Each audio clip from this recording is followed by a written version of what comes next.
Good afternoon. Today is October the 16th. This is Math 2413. Our lecture today is going to cover sections 4.3 and 4.4 in our textbook. 4.3 is we're going to start talking about maxima and minima of functions, what that means, talk about the difference between absolute maximum and minimum values and relative maximum and minimum values. And then we will also talk about two theorems that are used in calculus to analyze graphs, in particular the Rolle's theorem and the mean value theorem, the mean value theorem being certainly the more important of the two. Before we get into that, a couple of announcements. Homework 2 grades. You turned that into me last week. Homework 2 grades will be posted by this weekend on your D2L website. And homework 3 due date was originally scheduled for Friday, October the 20th. And so I'm extending that to Sunday, October the 22nd at midnight. And that's sections 3.8, 3.9, and 4.1. 3.8, 3.9, and 4.1 all due on Sunday, October the 22nd. And then remember the exam 2 testing window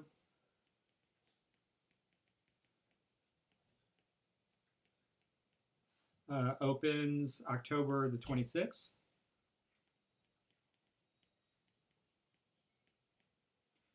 And remember also that I will be on campus next week on Tuesday and Wednesday on October the 24th and October the 25th. I'll have on-campus hours, so I'll be talking more about that later. So, all right. So, if you recall last week, so let's look back last week very briefly, and then we'll move on from there. So last week we looked at some classes of functions and derivatives for those functions. So this is kind of a reminder. And remember, we were looking at inverse functions. And in particular, we looked at inverse trig functions.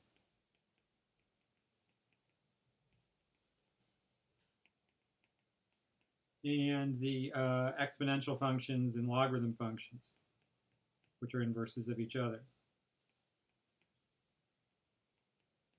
And so we talked about differentiation as it relates to those classes of functions. So these are definitely forms that you need to know for the exam. So if you have, reviewing here real quick. If you have the f of x is the arcsine function, remember that's the inverse sine function. And let's write this out like it would be for the chain rule, actually. So arcsine of u of x. Then f prime of x is u prime of x over the square root of 1 minus u of x quantity squared. Right, that's the form that we looked at last week for arcsine. For arc cosine, you have almost exactly the same form. The only difference is that this is negative. The arc cosine function is a decreasing function, so its derivative is always negative. So you have that form, and then we have arctangent form, the arctangent of u of x, that its derivative is the arctangent and arccotangent are the ones without the radicals. And this is u prime of x over 1 plus u of x quantity squared. And arcsecant of u of x is the more complicated of all of them. And it's u prime of x over the absolute value of u of x. Got to ensure that this is positive times the square root of u squared minus 1. And we're right, etc. These are the 4 important ones. You also have forms for arccotangent, which is related to arctangent. And you have one for arccosecant, which is related to the arcsecant. So I'm just going to put etc. there. But these, on an exam, I'm going certainly need you to know these four forms. I probably won't on a test ask you arc cosecant or cotangent.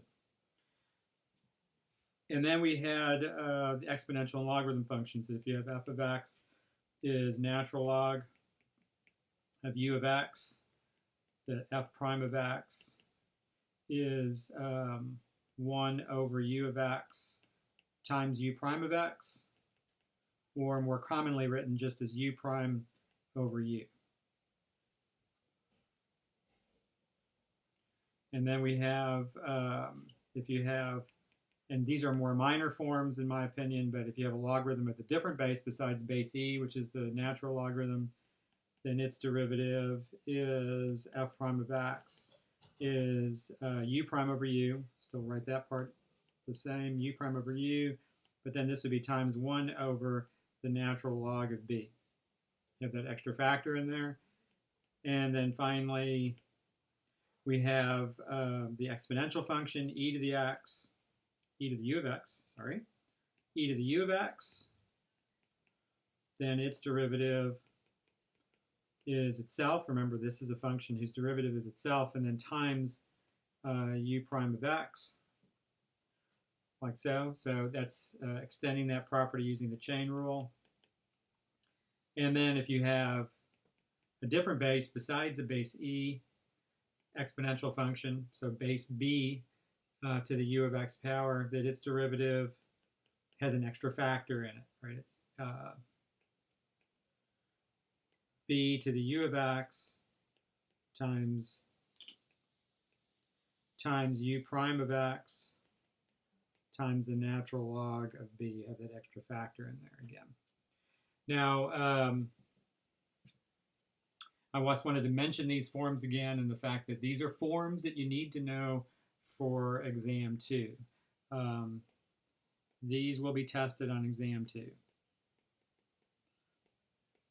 And you need to know these as Cal 2 students. You're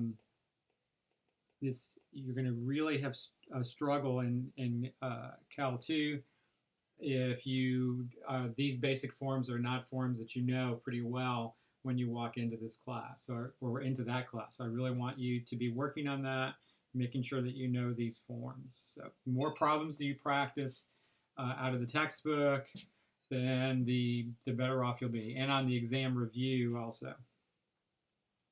All right, so today we are looking at maxima and minima on functions. That's our first goal. And what we're talking about when we mean that, or when we say those words, and then kind of go from there. So a function like this, let's draw a little graph here. And we have a graph that, let's say, looks something like this. This point right here, and we'll say that that point is, this is the function f, and that point then would be at a f of a. Right, that point, at a f of a, is what we call a relative maximum. So a relative maximum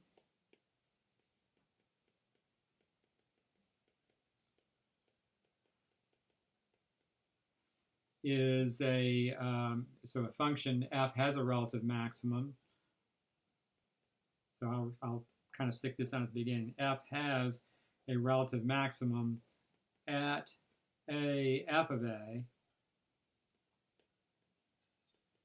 if f of a is greater than or equal to f of x for some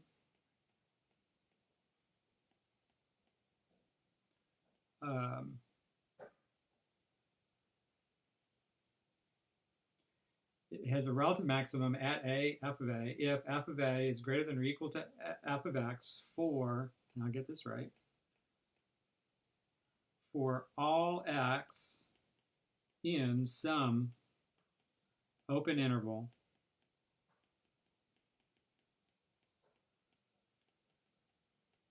that contains a.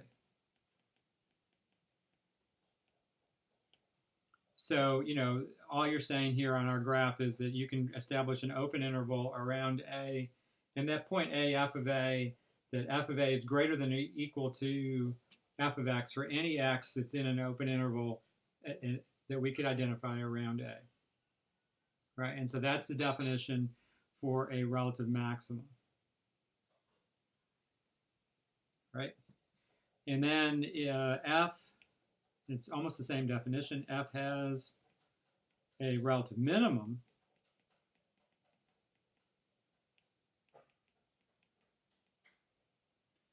at, and we'll call this next point b, f of b,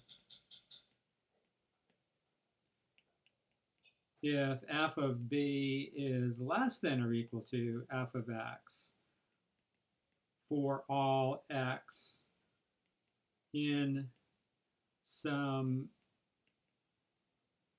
open interval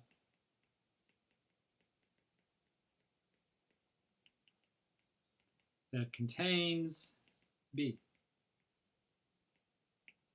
So in our graph right here, if this is the point, this is the x value b right here, then this point is at, or its coordinates are b, f of b.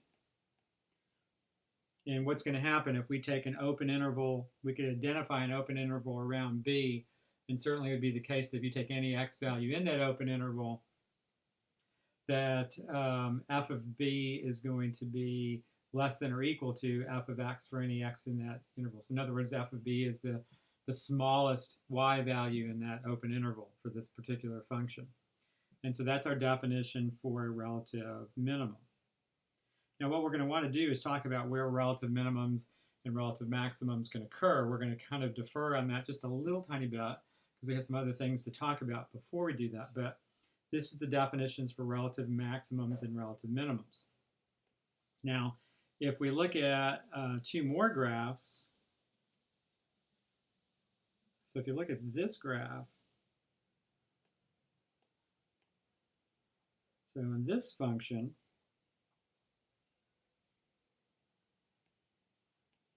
notice at this point a, f of a right here,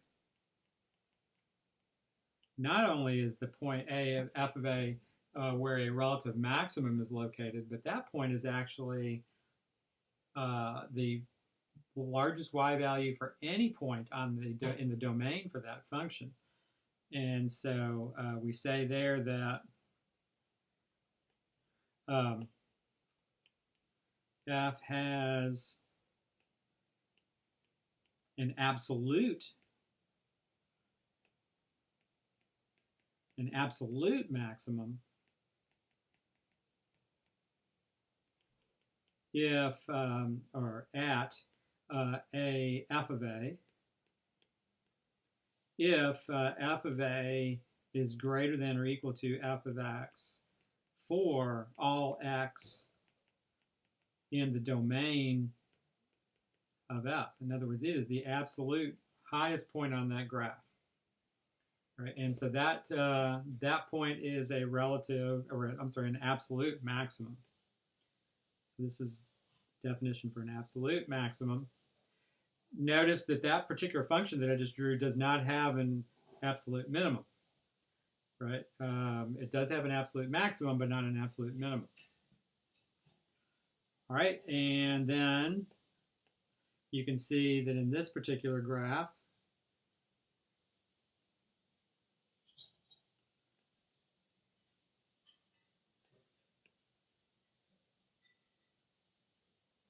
sketch it like this. Then at this point, we'll call that b. So the point itself is b, f of b. The x value is b. And what can we see there? That f has an absolute minimum at b, f of b if f of b is less than or equal to f of x for all x in the domain of f. So this page, we want to kind of distinguish and start distinguishing the difference between a relative maximum and an absolute maximum. And same thing with minimums. Right? So relative minimums and relative maximums are simply local high points and low points for a graph. In other words, they're the point that's the highest or the lowest of all the points right around those points on the graph. On the other hand, the absolute maxes and minimums are the absolute highest points on the graph, absolute lowest points on the graph. Now, we're not saying that a function has to have an absolute maximum or a minimum, or a relative maximum or a minimum. We're just right now illustrating the difference between those two and what those points, when we use those terms, what we're actually talking about. Now, let's kind of look at some graphs here and start thinking about, these situations and how this is going. Let's look at some different shapes here and let's talk about what's going on here. So in a graph that looks like this one, and let's say that this graph has a domain that simply is restricted to all the x values between a and b. So this function, its domain just is all the x values from a to b. It's not all real numbers or anything like that. So what happens here, this graph does have an absolute maximum. Has an absolute, and by the way, when a point has an absolute maximum, it also automatically has a relative maximum at the same point. But this graph has an absolute maximum and a relative maximum at some point in here that we might say is right about there, and it's at C. Right, and that's the point C, f of C, and this is an absolute max at C, f of C. Technically, f of C is the absolute maximum value, and it occurs when x is equal to C. This graph also does have an absolute minimum. The absolute minimum occurs at the end point. It occurs at a f of a. Right, and so that point, so here's our absolute minimum, and here's our absolute maximum over here.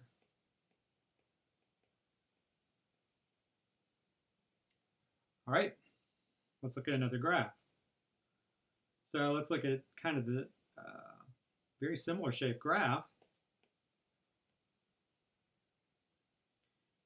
Let's say we have a graph like that, but now at one of the endpoints you have an open circle. So what was the domain on the first graph? The domain on this one was the closed interval from a to b. So the domain on this function is only, it's half open, half closed, right? It does not include a, does include b. So parentheses around the a, and then b, and then we close it with a bracket.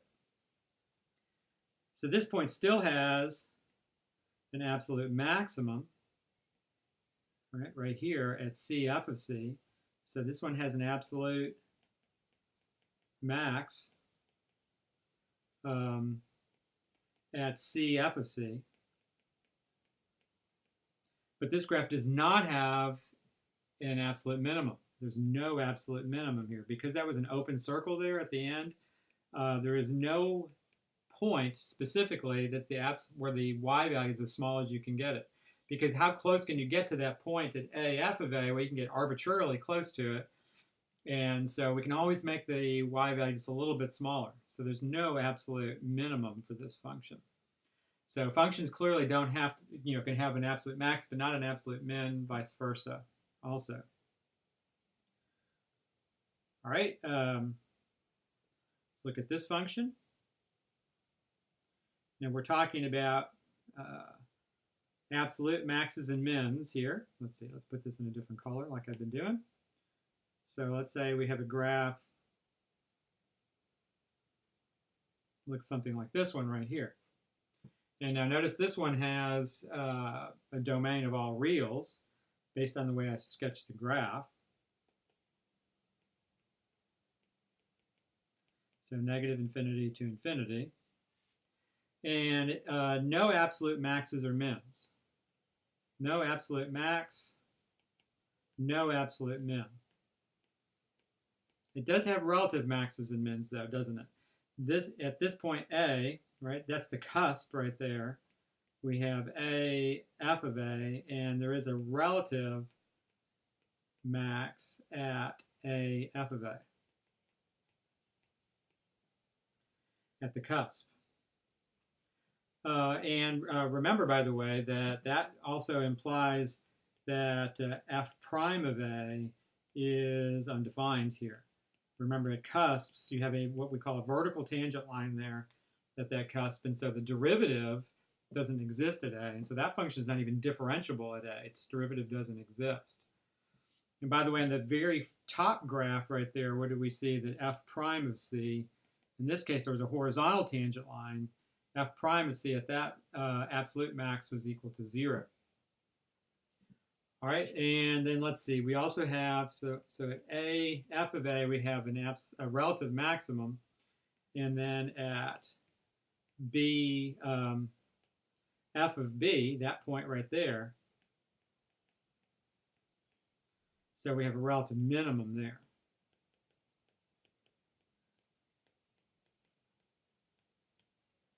Definitely, and what's true there? F prime at B is equal to 0. So, in these pictures, we start getting the idea that absolute maxes in mins and relative maxes in mins, one place that they can occur is where a derivative is 0, right? Like we have in this first picture right here and in this last picture, also in the middle one. And they can also occur where f prime is undefined. And then there's also another place we can get an absolute minimum is at the endpoint of the domain. And so the absolute minimum on that first graph, notice, was at an endpoint of the domain. All right, so what we're seeing here is that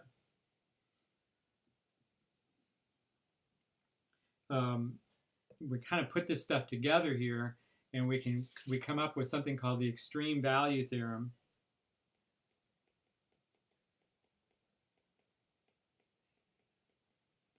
The extreme value theorem basically goes like this, that if f is continuous, in other words, it doesn't have any breaks or tears in it on a closed interval,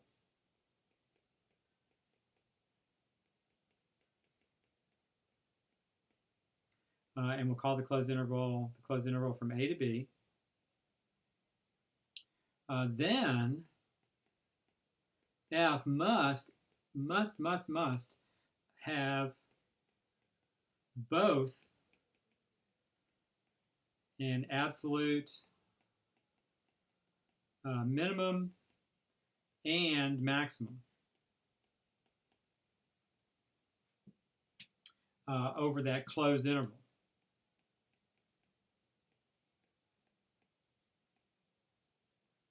Over the closed interval from A to B.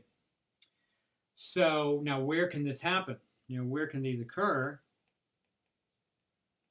And we've kind of outlined that now. So where can these points happen for a graph that's continuous on a closed interval? So I'm going to sketch a few graphs that are continuous on a closed interval. And so here's the interval, we'll say, it's from A to B. This graph, like this, has an absolute maximum here at a place where the derivative is 0. So at C, right, so at C, f of C, there's an absolute max. And what do we know? That f prime of C for that graph is equal to 0. Okay, so that's one place where you can get an absolute maximum or minimum, as a place where the derivative is equal to 0. Also, what do we have? That at A, f of A, we have an absolute minimum. And so where can that one occur? Where does that one occur? A is an endpoint of the domain. of the domain or the interval that you're looking at in particular. It's got to be a closed interval. So it is an endpoint of the domain of f.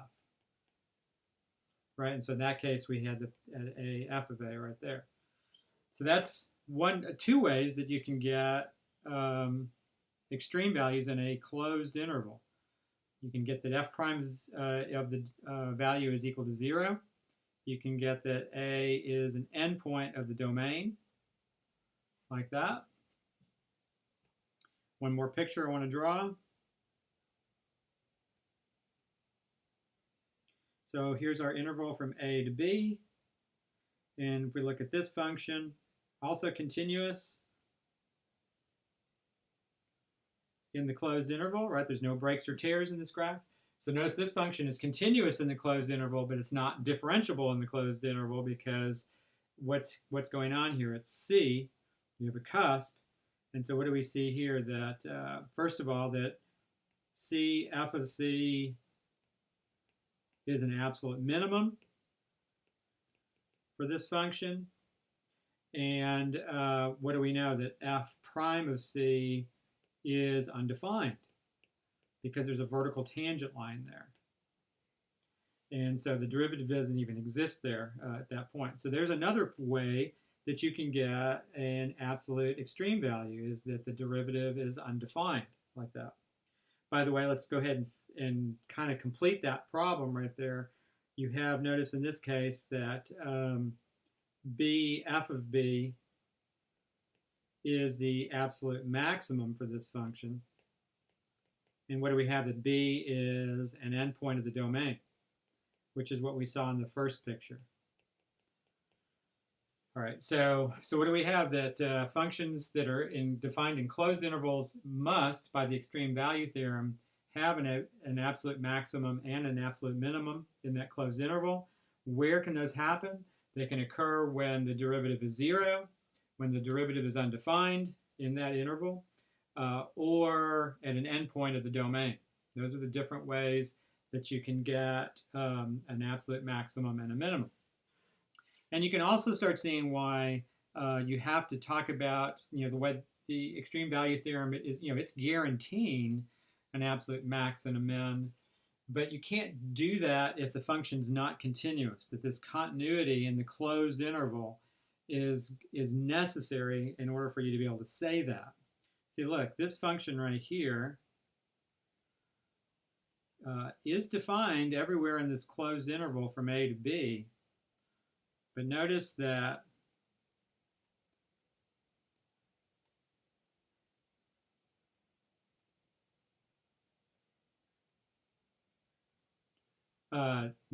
that graph, let's see, put an open circle there, and I'm going to make an open circle right here also.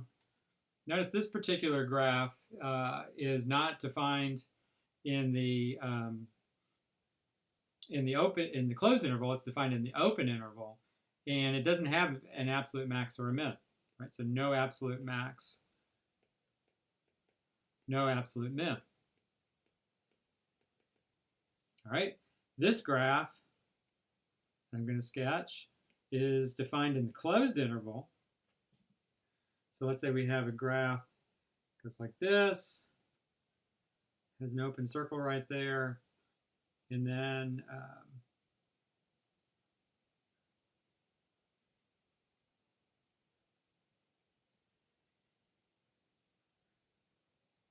like that one right there. So what do we have there? That function is defined on the closed interval, but it has no absolute maximum. Even though it's defined on the closed interval, it's not continuous on the closed interval, right? That's what the extreme value theorem says. So notice this function is not continuous on the closed interval from a to b. It is defined everywhere from a to b, but it's not continuous everywhere from a to b. All right, so going back to the previous screen then, what do we have? We have three ways that you can get an absolute max or a min on a closed interval. And that is that the graph has a horizontal tangent. In other words, the derivative is 0. The graph has a vertical tangent. in other words, the derivative is undefined, or that you get an absolute max or a min at an endpoint. All right, so with those things in mind, then we have this definition that we use frequently in calculus, and that is that function has a critical number,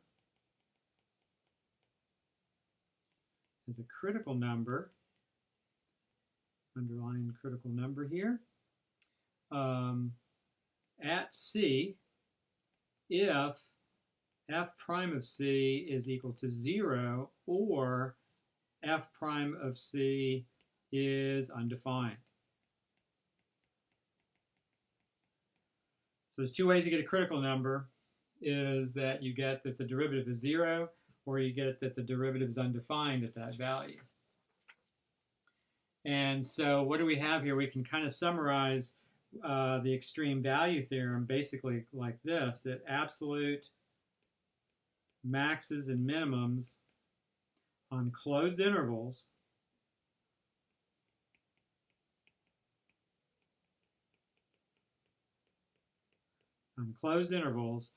can occur at critical numbers or endpoints of the closed interval.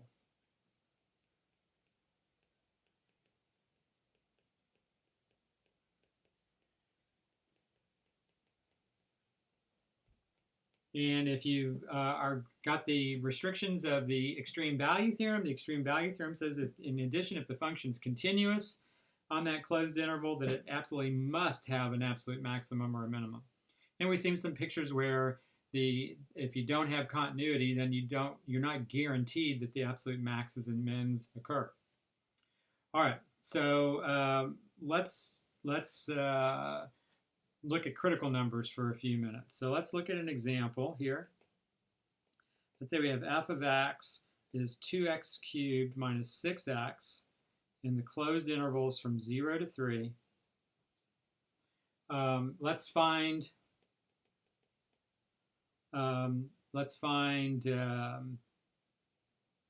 all extreme values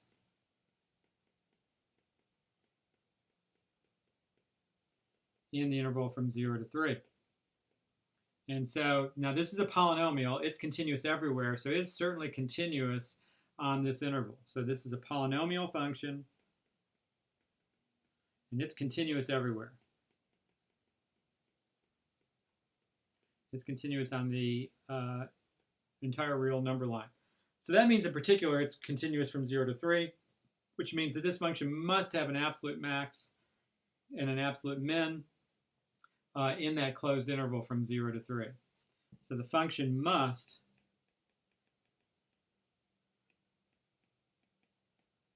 have absolute maximums and minimums on that closed interval from 0 to 3.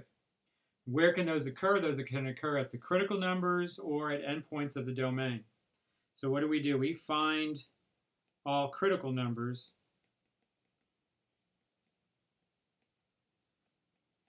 in the interval from 0 to 3. Right, so we find all the critical numbers on that that closed interval from 0 to 3. What are critical numbers? Those are places where the derivative is 0 or the derivative is undefined. The derivative does not exist. One of those two. So what do? We first find the derivative, right? I mean, that makes sense. So f prime of x would be equal to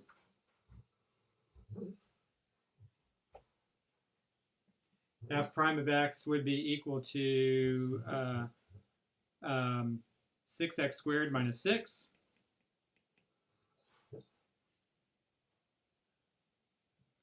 And so then if we go ahead and factor that, that's what I would do there. You can take out a factor of 6, and I'll be left with x squared minus 1. Factor that again, and you have 6 times x plus 1 times x minus 1. So f prime of x is equal to 0 when x is equal to -1 and when x is equal to +1. Those are both in the closed interval. Oh, I'm sorry, they're not. -1 is not in that interval. Whoops. So the only one we're interested in here is only interested in x equals 1.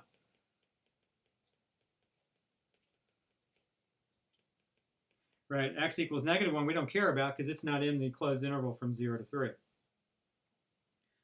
All right, so that's a critical number right there that's in our closed interval. And so what we do is all we do is take our function and we evaluate it at the two endpoints of the domain. So we look at the function, not the derivative of the function, but the function itself. We look at the two endpoints and evaluate the function at those two endpoints. And then we also take the function and we evaluate it at any critical number that we found in the interval. So in our case, this would just be f of 1. So notice it's not f prime that we're evaluating here. It's the original function because that's what we're trying to decide whether that function has absolute maxes or mins. And so those can, but just in the interval from 0 to 3. So f of 0 is equal to 0. That's easy. F of 3 is equal to 2 times 3 cubed minus 6 times 3. And so that'd be 54 minus 18, or 36. And f of 1 would be equal to 2 times 1 cubed minus 6 times 1. So that would be 2 minus 6, or -4. And so what we've done was we've taken our function, we evaluated it at the two endpoints, we evaluated it at any critical number that was between the two endpoints. In this case, there's just one of them, that's x equals 1. And what we do is we take the biggest one, and that's our absolute max. And so there's an absolute max at 336, the point 336. And then there's an absolute minimum at, and that would be the point 1, -4. In the closed interval from 0 to 3. The 2x cubed minus 6x over its entire domain has no absolute maximum or minimum values. That's not what we're looking at here. We're looking at the maximum and minimum values, in particular in the interval from the closed interval from 0 to 3. Now, what should you also do when you are looking at a problem like this? You should get a graphing calculator out or some graphing app that you're using or whatever if you're doing this in homework at home. And you should actually analyze the graph in that interval. So I'm going to look at this function that we just are looking at, 2x cubed minus 6x. So 2x cubed minus 6x. I'm entering that in the graphing app that I use on my iPad. And I'm going to save that. Remember, we're looking at the absolute maxes, minimum and maximum values in the closed interval from 0 to 3. And if you notice from 0 to 3 that this function clearly has a minimum, an absolute minimum in the interval from 0 to 3 at 1, -4. And it clearly has that absolute maximum over there at 3. And then we had the point 36, and that definitely agrees with our graph. And so sure enough, we have got the absolute maximum. It definitely agrees with my graph right here. One of them was at an endpoint, the other one was at a critical number. Use graphing technology here to kind of supplement what you're using and make sure that they agree with each other. All right, let's look at another example of this for finding absolute maximum and minimum values. So let's say we have our function is f of x equals 3x to the 2/3 minus 2x. And we're looking at the closed interval from -1 to 1. Now this function, again, is defined in all reals. It's continuous everywhere. So in particular, it must be continuous on the closed interval from -1 to 1. So this function is definitely continuous on this closed interval. So the absolute, or the extreme value theorem guarantees an absolute max and min in that closed interval. Okay, so what do? We find the critical numbers, first of all. And remember, the critical numbers are places where the derivative is equal to 0 or the derivative is undefined. Now, the first problem was a polynomial. We didn't have to worry about the derivative being undefined. This function is not a polynomial because of the 2/3 power in there. And so let's see what's happening here. All right, so f prime of x would be equal to 2x to the negative 1/3 power minus 2. Or f prime of x is 2 over x to the 1/3 minus 2. And so what's definitely true here? F prime at 0 is undefined. Right? Definitely undefined. And so there is definitely a critical number at 0. Now let's also, is there another place where there could be a critical number in the interval from -1 to 1?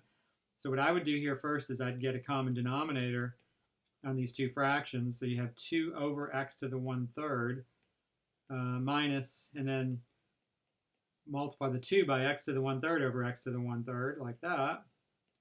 And so I get 2 minus 2x to the 1/3 all over x to the 1/3. And so f prime of x could be 0 for this function. So f prime of x is equal to 0 when the numerator is equal to 0. Now, when the denominator is equal to 0, then the derivative is undefined. And we've already got that. It's undefined at 0. So is there another place where it's undefined, right? So we set the numerator equal, or no, I'm sorry, not another place where it's undefined, another place where it's 0, where the derivative is 0. And so we take the numerator, we set it equal to 0, and we get 2 equals 2x to the 1/3. We divide by 2, we get 1 equals x to the 1/3. We cube at both sides, and we get x is 1. And so, there is another value that is a critical number. Now, that ends up being an endpoint also.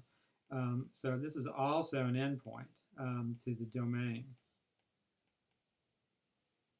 And so what are we going to check here on this problem? We're going to check the two endpoints, right? And we substitute those into the original function. So that's f of -1 and f of 1. Remember, those are endpoints. And then we also look at the critical numbers. There's a critical number at x equals 0. So we're going to look at f of 0. And the other place where the derivative is undefined, or derivative is 0, is at an endpoint, and we're already checking that. So don't have to add it again. So here's our critical number right here that we're checking. So f of -1 would be 3 times -1 to the 2/3 minus 2 times -1. So that would be 3 plus 2, or 5. F of 1 would be 3 times 1 to the 2/3 minus 2 times 1. That would be 3 minus 2, or 1. And then f of 0 would be 3 times 0 to the 2/3 minus 2 times 0. And that's going to give you 0.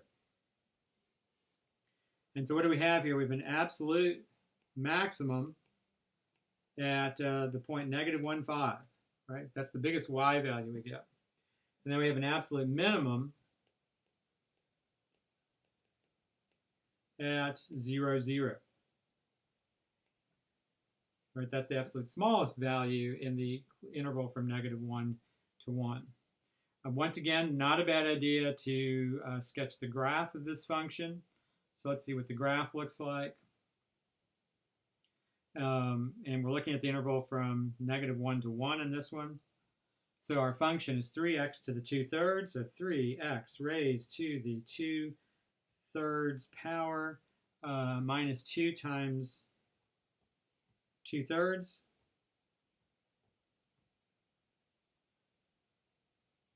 Oh, I'm sorry. Definitely not entering the function correctly. I apologize. So it's 3x to the 2/3 minus 2x. That's better. Minus 2x. There we go. That's better. And so here's our function. And now remember, we're looking at the interval from -1 to 1. And so notice from -1 to 1, right, this is the interval we're talking about. And what do we have there? That from -1 to 1, the graph definitely has an absolute highest point at -1, 5, and it absolutely has a slowest point at 0, 0, where you have that cusp, which is a place where the derivative is undefined. The other endpoint is neither an absolute max or an absolute minimum. All right, so graph is going along pretty well with what we're hoping to find there. All right, so let's look now in your textbook. We're in section 4.3, and I'm looking. Let's look at a different problem out of the homework set there. So this is section 4.3. This is page 382 of your book, and I want to look at a problem from that section and looking at absolute maxes and min. So we're going to look at problem number 128 and look at a trig function.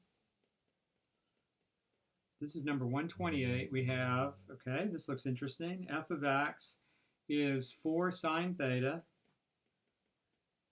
minus 3 cosine theta over the interval from 0 to 2 pi. So this is a closed interval from 0 to 2 pi.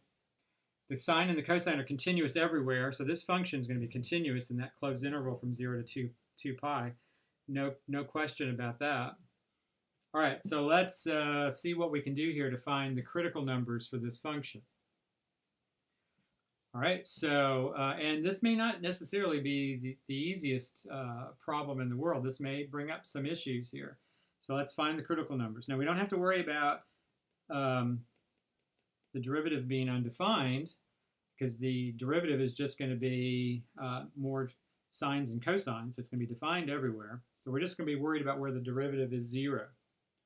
So this would be, the derivative would be 4 cosine theta plus 3 sine theta, right? The derivative of sine is cosine. The derivative of cosine is negative sine. We set this derivative equal to 0, and so you have 4 cosine theta plus 3 sine theta equals 0. All right, and so that gives us one way that you could approach this problem is you could say you have 4 cosine theta is equal to negative 3 sine theta, like so. And then go ahead and divide both sides by negative 3. So you have negative 4/3 cosine theta equals sine theta. And then divide both sides by cosine theta. Now when you divide both sides by cosine theta, now you're assuming that cosine of theta is not equal to 0. But if cosine theta is equal to 0, you're certainly not going to, I think we're going to be safe in saying that that couldn't be a solution to this equation, a place where the cosine of theta is equal to 0, because the sine of theta will not be 0 at the same spot. Cosine and sine are not 0 at the same place. So we're okay here in this particular problem dividing both sides by cosine theta. Whoops. So you have sine theta over here over cosine theta. And the reason why I did that is because what does that give me? It gives me tangent theta. So tangent theta is equal to negative 4/3. All right, so in this particular problem, now you've got the tangent function to be negative, and in the interval from 0 to 2 pi, the tangent function is negative in quadrants 2 and also in quadrant 4. Right, so in other words, quadrant 2 would be the interval from pi over 2 to pi, and quadrant 4 would be the interval from 3 pi over 2 to 2 pi. All right, so we're going to get 2 critical numbers in there. Now what I would do here is I would use my calculator and I would find the inverse tangent or the arctangent of positive 4/3. And then use that to get a reference number that would allow me to find the value in quadrant 2 and quadrant 4. So this problem, there's a lot you have to do here. I'm also going to check to make sure that my calculator is in radian mode, right? Make sure you're in radian mode here because you're talking about an interval from 0 to 2 pi. And I'm finding the inverse tangent of 4/3. So the inverse tangent of 4 divided by 3. And I get approximately 0.927. So that's approximately 0.927. So in quadrant 2, that would be pi minus 0.927. And in quadrant 4, that would be 2 pi minus 0.927. And those would be our two values that for our critical number. So pi minus 0.927, pi minus 0.927 is about 2.214. So about 2.214 there. And 2 pi minus 9.7, so that's just pi added onto the first one, is 2 pi minus 0.927. And I get 5.356 about. Okay, so those are two critical numbers for this particular problem. One's at about 2.214 radians, the other one's at about 5.356 radians. So now what are we going to do here? We're going to take our function, f of x, and we're going to evaluate it at the two endpoints of the interval. So that'd be f of 0 and f of 2 pi. And then we're going to also evaluate it. And I do understand that these are just approximations, but we're out to 3 decimal places here. These aren't going to be bad approximations. And so you get f of 2.214 and f of 5.356. Okay, so f of 0 is 4 times, whoops, let me go ahead and write that in here. So 4 times sine of 0 minus 3 times cosine of 0. So sine of 0 is 0, I'm sorry, and so that's 0. Cosine of 0 is 1, so you get negative 3 there. For 2 pi, you have exactly the same thing. You have 4 sine 2 pi, which is again 0. 3 cosine of 2 pi, which is again 1. Cosine of 2 pi is 1, so you get negative 3 for that value. All right, so now this next one's a little bit different. You have 4 sine of 2.214 minus cosine of 2.214 minus 3 cosine of 2.214. And so let's see, on that value we get, let's see, 4 sine of 2.214, close the parentheses, minus 3 cosine of 2.214, close those parentheses, and I'm getting almost 5. And so my guess is that this value is 5 right here. So it's approximately 5. And if I do the same thing for 5.356, so 5.356, and then put another 5.356 in over here. Put that in right there, and then I get that value to be approximately negative 5, like that. Okay, so what are we getting here? That those two critical numbers that we found appear to be where the absolute maxes and mins occur. Absolute maximum appears to be at 2.214, and the absolute max, or I'm sorry, the absolute minimum occurs at about 5.356, like that. Now this is definitely a problem where when you've got things going like this, where I would definitely check this out and make sure that you get a graph on your calculator that seems to fit in with the calculus that you're writing out right here, because this doesn't look extremely standard here, and so I would definitely be checking this out. So let's see, let's go ahead and graph this function. So you've got, go back to my app here,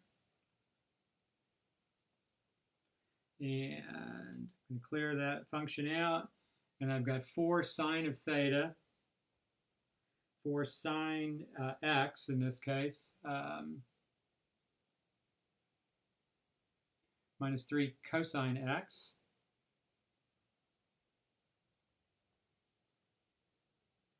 Close the parentheses there. And I'm just going to look at the interval from 0 to 2 pi. So I'll look at this. So that's about 6.28. But let's look at the graph right here. And so let's see. So between 0, let's see. There's about the interval that I'm looking at, like so, from 0 to 0.628. So what do we have? We have a maximum that is about 2.2 something or other, and a minimum that is about 5.3 something or other. And let's go back and check that. And sure enough, on my the values I found, I got a maximum at about 2.2, minimum at about 5.3. So those 2 points certainly those make sense. And let me go ahead and tell you what I'm going to do is I'm going to go ahead so I can draw on it. I'm going to go ahead and take a picture of this graph, and then we're going to go back to our graph right here, and we're going to pull out that picture.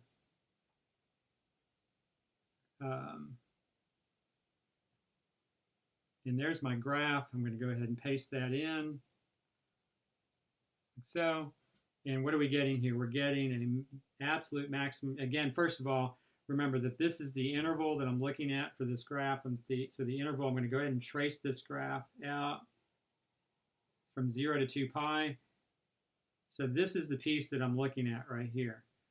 Just this piece. And then this is approximately 2 pi right there, 6.28 something or other. So it's just that piece right there. And where is the absolute maximum? Absolute maximum occurs at about 2.2. Right, there's our absolute max. And then the absolute minimum occurs at about 5.3, somewhere in there. And here's my absolute minimum. And that definitely agrees, about 2.2 there, about 5.3 there, definitely agrees with our arithmetic. And what do we get? That the y value was at 5, y value was at -5. So everything agrees very well with our calculus. Really think that's a good idea to go ahead and pull out those graphs and have a look at them when you're doing these kinds of problems and making sure what you're finding actually fits in with the graph that you're getting. So, all right, let's look at another function for absolute maxes and mins. I really want you to see several different kinds of examples here, and then we're going to go on and look at the Rolle's theorem and the mean value theorem and finish that up. We're not going to spend a whole lot of time with those, but we will talk about them. So here's another example. This is my own example, not one from the textbook. You have the function 2x over x squared plus 1, so a little bit different kind of function. The closed interval is from -2 to 2. Now this is a rational function, but because it's a fraction with a polynomial in the numerator and the denominator, but the denominator is never 0 for any real number. So the domain is all reals on this case. So the domain is -infinity to infinity. This function is definitely continuous on the closed interval.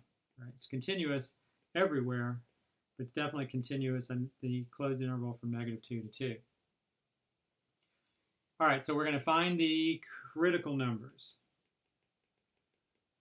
And so to find the critical numbers for this problem, we are going to go ahead and use the quotient rule for the derivative. So f prime of x would be the bottom function times the derivative of the top minus the top function times the derivative of the bottom, all divided by the bottom squared.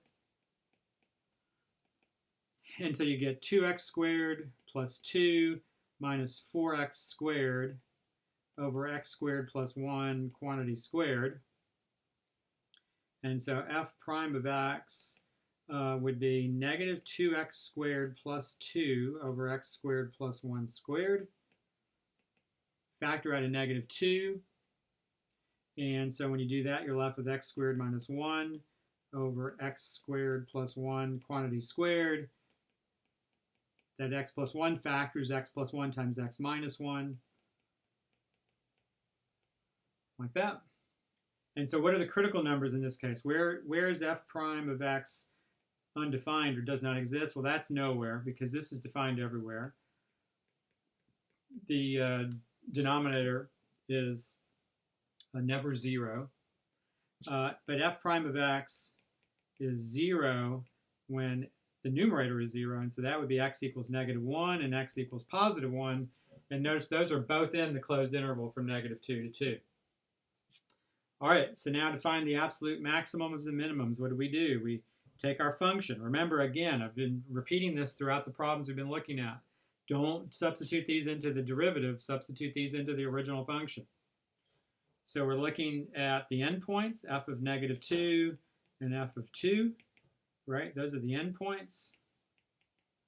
And then the critical numbers in this problem would be at f of negative 1 and f of 1. And so we're going to evaluate the function at all these values. So at negative 2, you get negative 4/5. At positive 2, you get positive 4/5.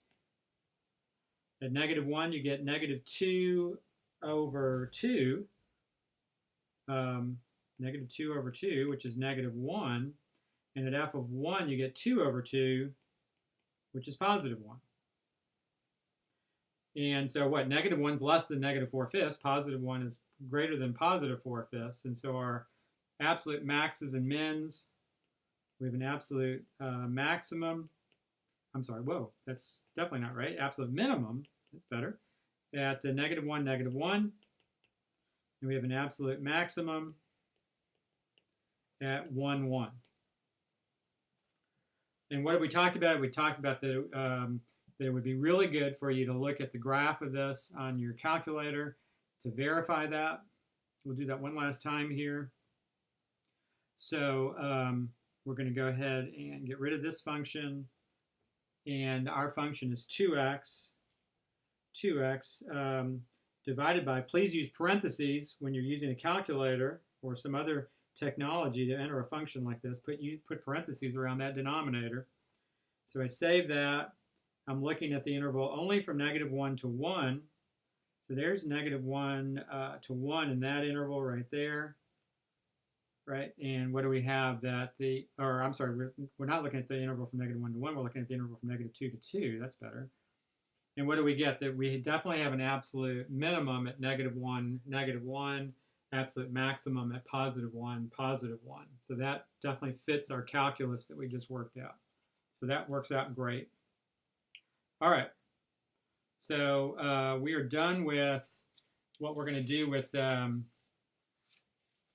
absolute maxes and mins. And so now we're going to go on and look at a couple of theorems from calculus that we use to analyze graphs sometimes. And these are mainly used in some theorems and other theorems that are important. One is called Rolle's theorem.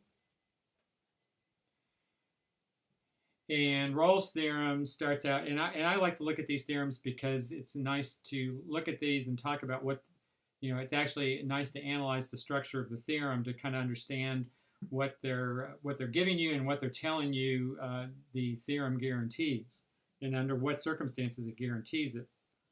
The Rolle's theorem goes like this, that if f is continuous on the closed interval from a to b, all right, so f is a continuous function on the closed interval, no breaks or tears in it, and differentiable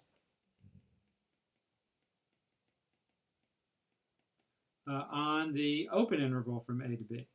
So in other words, the derivative has to exist everywhere between a and b, so that you can't have a cusp anywhere between a and b. And, so there's still another and, f of a is equal to f of b, right? Those are the three things that Rolle's theorem lays out as the if part, right? Then we have the then part. that I'm going to write down in a minute. But let's draw a picture of what the if part is saying. The if part is saying that you've got this function that's defined everywhere from A to B. It's continuous from everywhere from A to B, and it's differentiable in the open interval. It means there's no vertical tangent lines anywhere between A and B. And finally, f of A and f of B are equal to each other. F of A equals f of B simply means that the function has to be at the same height at both A and B. So that's f of A, that distance is f of B. They're the same, right? The 2 points are the same height. They have the same y value. All right, and then you got a function that's continuous and differentiable between those two. And so I just connect them like that, let's say. The then part goes like this. Then there must be a C in the open interval such that f prime of C is equal to 0. In other words, there's got to be a place in between A and B where there's a horizontal tangent line. And look at my graph. See, when you draw a graph that satisfies all the conditions that are laid out in Rolle's theorem, there's got to be at least one point where the derivative is 0, where you get a horizontal tangent line. All right, that's Rolle's theorem. All right, so let's look at a problem, a brief problem to look at Rolle's theorem and how you might not necessarily use this, but a problem that illustrates Rolle's theorem is more than anything what we're doing. So you have f of x is equal to x minus 4 times x plus 2 squared.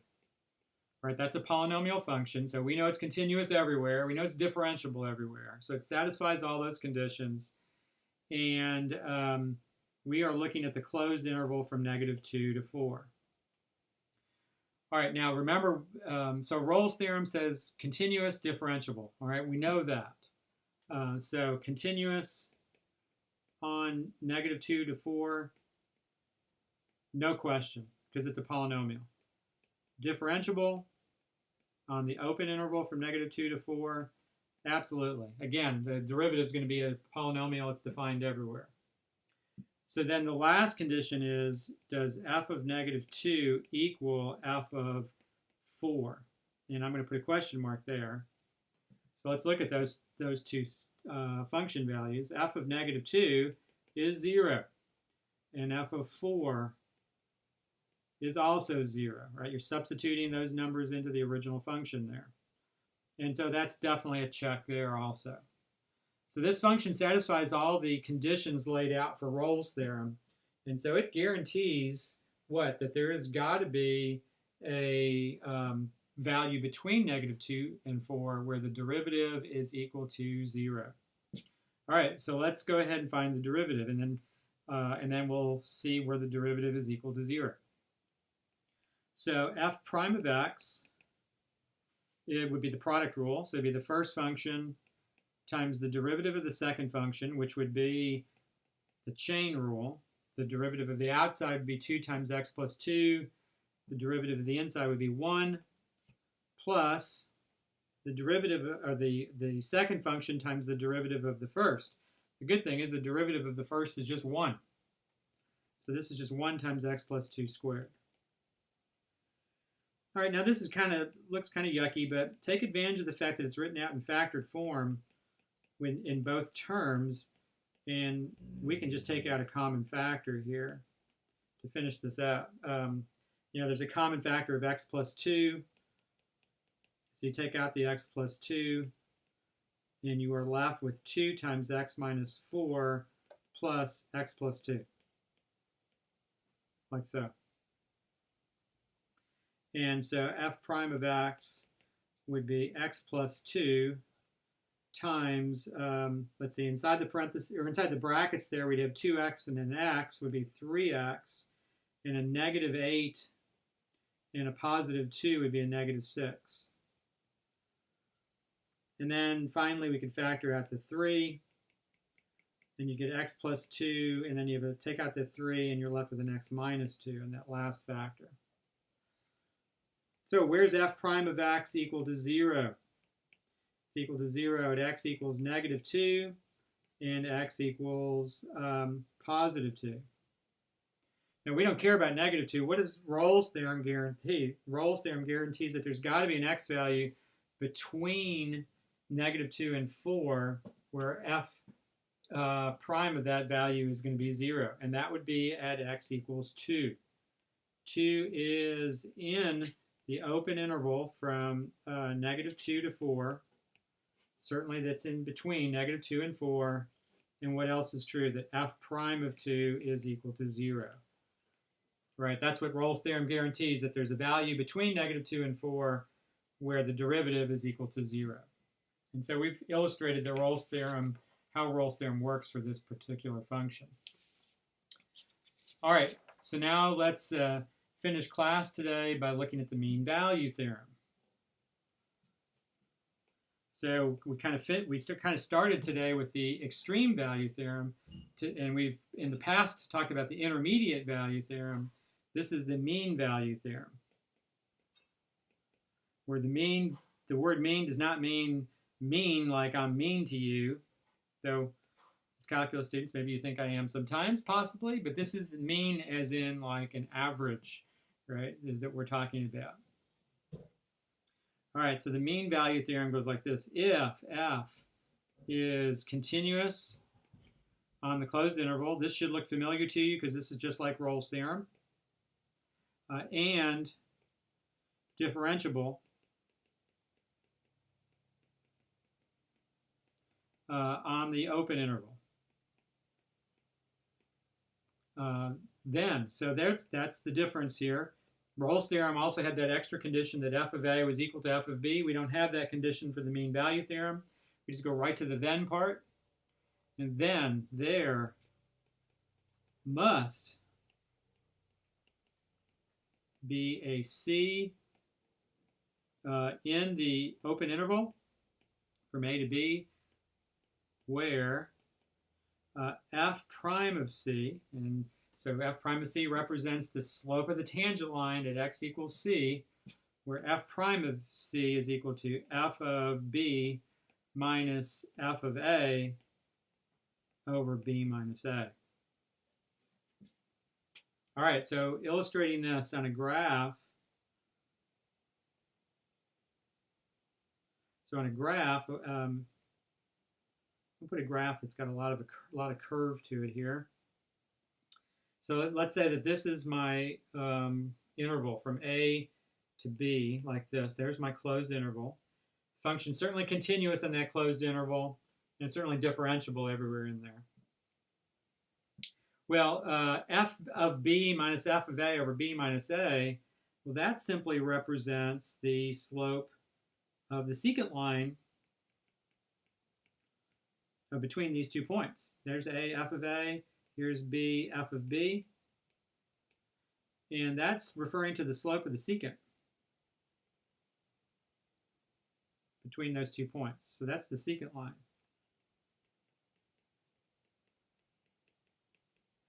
F prime of c says that there's got to be a c value somewhere between a and b.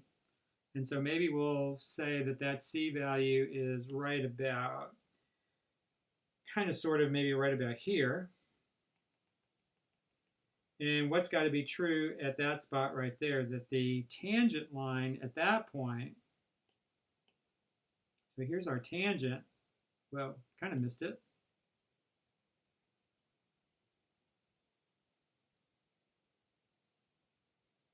What are we saying? That tangent line's got to be parallel to that secant line. In other words, their slopes are the same. So in words, f prime of c is the slope of the tangent. It also represents the instantaneous rate of change. And on the other side of that statement in the mean value theorem, this is the slope of the secant. And that's the average rate of change, right? So you have the instantaneous rate of change is equal to the average rate of change. at some point, not everywhere, but at some point in between the two values A and B. I would really like you to be able to draw out the mean value theorem, that graphically that's what we're talking about there. All right, so let's look at a function here, and let's see if we can figure this out. Let's see if we can actually, like Rolle's theorem, kind of verify that the mean value theorem applies and how it applies for this particular function. So let's say we have this function, f of x is equal to x to the fourth minus 8x. And I want to verify that the mean value theorem, how the mean value theorem applies in the closed interval from 1 to 3. All right, so once again, this is a polynomial function, so it's defined everywhere. It's continuous everywhere. It's differentiable everywhere. So certainly it's continuous and differentiable on the intervals that we need here. It's continuous on the closed interval from 1 to 3, check. It's differentiable on the open interval from 1 to 3, check. Definitely. And so the two conditions for the mean value theorem apply in this interval. And so what the mean value theorem says is that there's got to be a tangent line somewhere between 1 and 3 that has the same slope as the secant line. And we'll get a picture out of this in a minute. All right, so first of all, what about the slope of the secant? Let's calculate that right now. So the slope of the secant is f of b minus f of a over b minus a, where a is 1 and b is 3. So this would be f of 3 minus f of 1 over 3 minus 1. All right, and f of 3 would be, let's see, I'm going to write this right above it. F of 3 would be 81 minus 24, or 57. F of 1 is easier, would be 1 minus 8, or negative 7. So this would be 57 minus negative 7 in the numerator. And in the denominator, you get 3 minus 1, which would be 2. And so you get 64 over 2, or 32.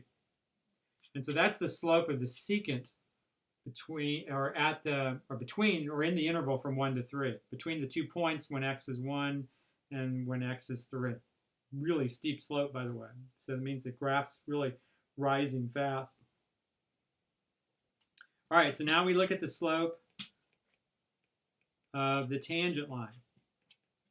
So the first thing we're going to do is we're going to find the derivative, right? So f prime of x would be 4x cubed minus 8. And so what we need here, just leave it like that. Where is the slope of the tangent equal? So where is the slope of the tangent equal to the slope of the secant?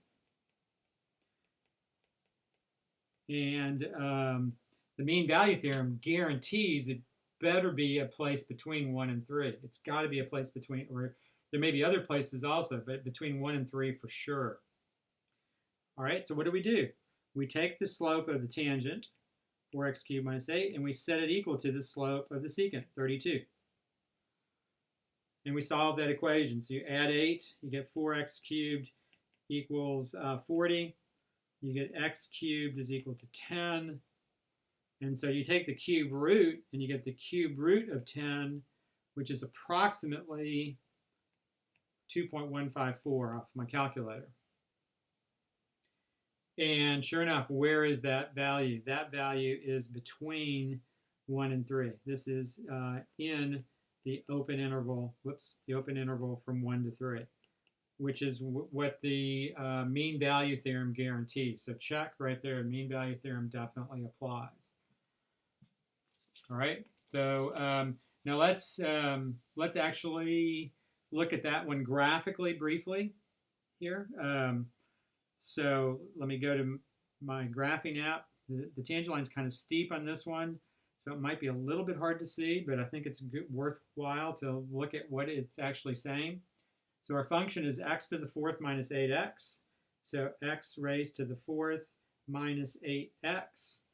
The interval is the interval from 1 to 3. All right, so let's see. So I need to kind of get as much of it. I need to get the graph in there. So here's 1 to 3 right here. All right.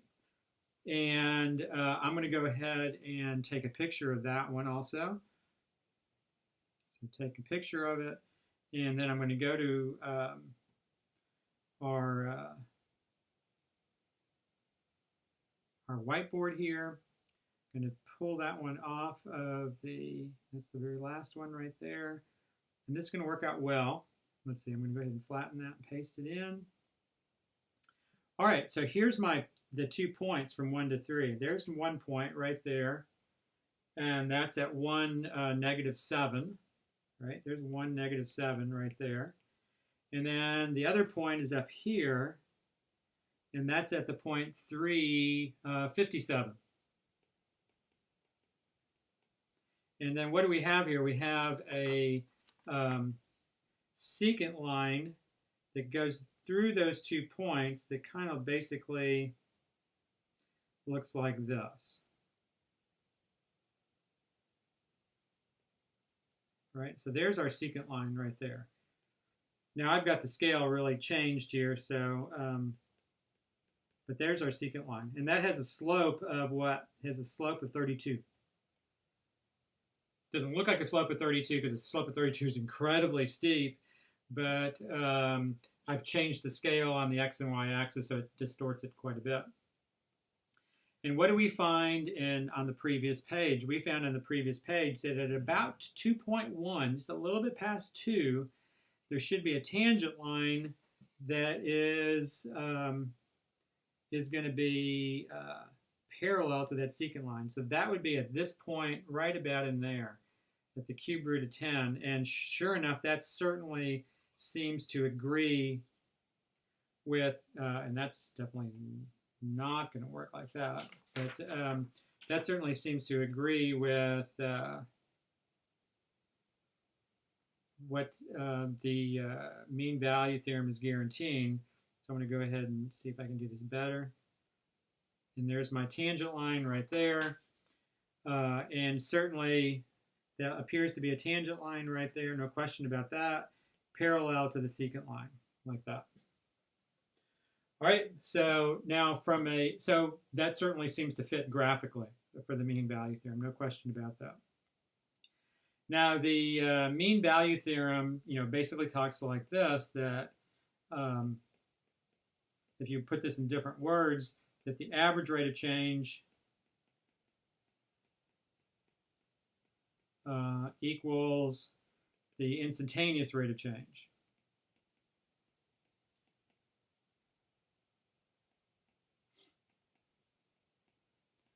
And so what that would imply, if you were driving your car, for example, is that if between, let's say, noon and 3 p.m., and your average velocity is 65 miles per hour, that means somewhere between, that's your average rate of change, right? That between noon and 3,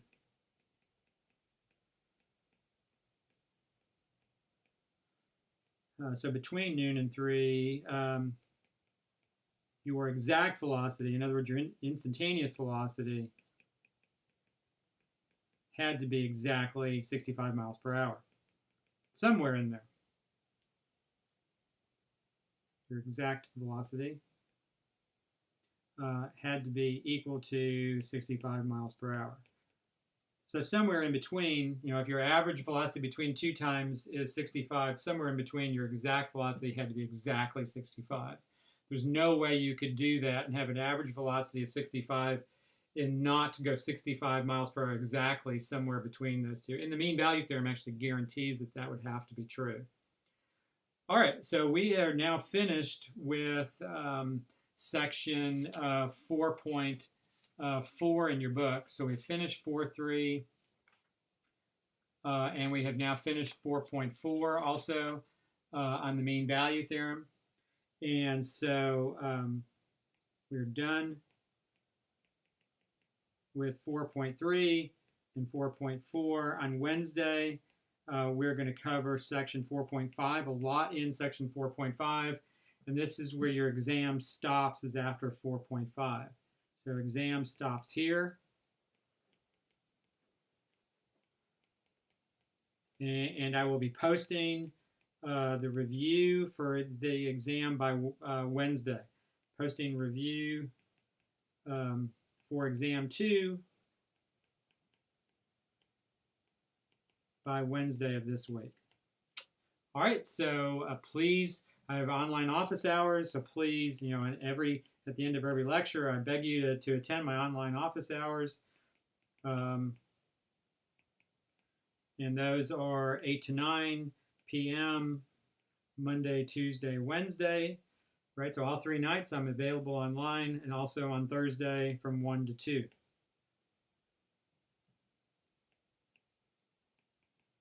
So come on by my WebEx office room, my WebEx room for office hours, and I'll be happy to help you out. You guys have a great day, and I will talk to you later in the week. Thank you.